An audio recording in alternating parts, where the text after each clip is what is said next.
I see a backlash against masculinity, and a sense that there's something toxic about but masculinity. What is this idea of being such. over? Why is society overly feminized? Well, I didn't ever say that society was overly feminized. So if we're going to discuss my views, we should use my actual words.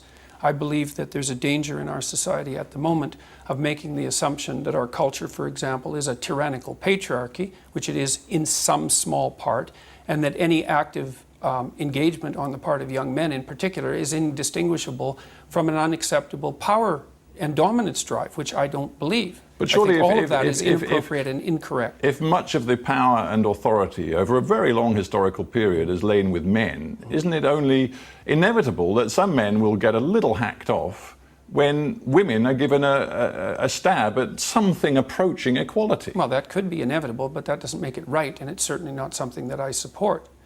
So So you think men's resentment is more important than women's effort to attain equality? I'm not in favor of resentment at all. I think that if you're resentful, something's definitely wrong. Either you need to grow the hell up and take stock of your life, or you have some things to say to people that you haven't been saying. You say science undoubtedly shows us that men and women have different traits, and there's a lot of science to back you up on that. But you say that because of that, men are hardwired to achieve success and to be successful in a way that women are not. No, not at all. I've never said anything like that. I've said that there are biological differences between men and women that express themselves in temperament and in occupational choice, and that any attempt to enforce equality of outcome is unwarranted and ill-advised as a consequence. And yet some of the most successful societies, judged on contentment indices or indeed material success, are those, for example, in Scandinavia. Where the temperamental differences between men and women are larger than they are in any other society. Well, so you say, you point out that in Scandinavia many more women choose to be health workers than engineers, for example. It's not what I say, it's what the large-scale scientific investigation has revealed. Fair enough. But equally, Scandinavia is full of societies, one could point to Norway, where they've made a specific legislative effort, for example, with a quota of 40% of women on corporate boards or a quota for women to be in parliament. Right. They've specifically engaged in social engineering, and it seems to be working, and it seems to doesn't seem to be working particularly. Forgive me, but Norway is top of every contentment index that we see across the world. Well, okay, so first of all, Norway has plenty of oil money, which is definitely contributing to that.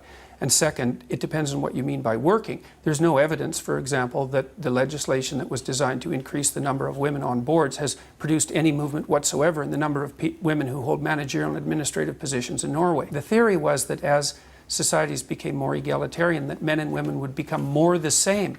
But that isn't what's happened. What's happened is the biggest differences between men and women now, temperamentally and in terms of their own interest, have manifested themselves in the Scandinavian countries. And so what that will mean is that men and women will make different choices in occupation if you let them have free choice. Now, what are we supposed to do? Are we supposed to stop that from happening? Is that the feminist perspective? Let's get back to a word I used before and ask you directly. Do you approve of, do you think it's a dangerous word, equality? This word equality. I approve of equality of opportunity, but I think that equality of outcome considerations are detestable and dangerous beyond belief.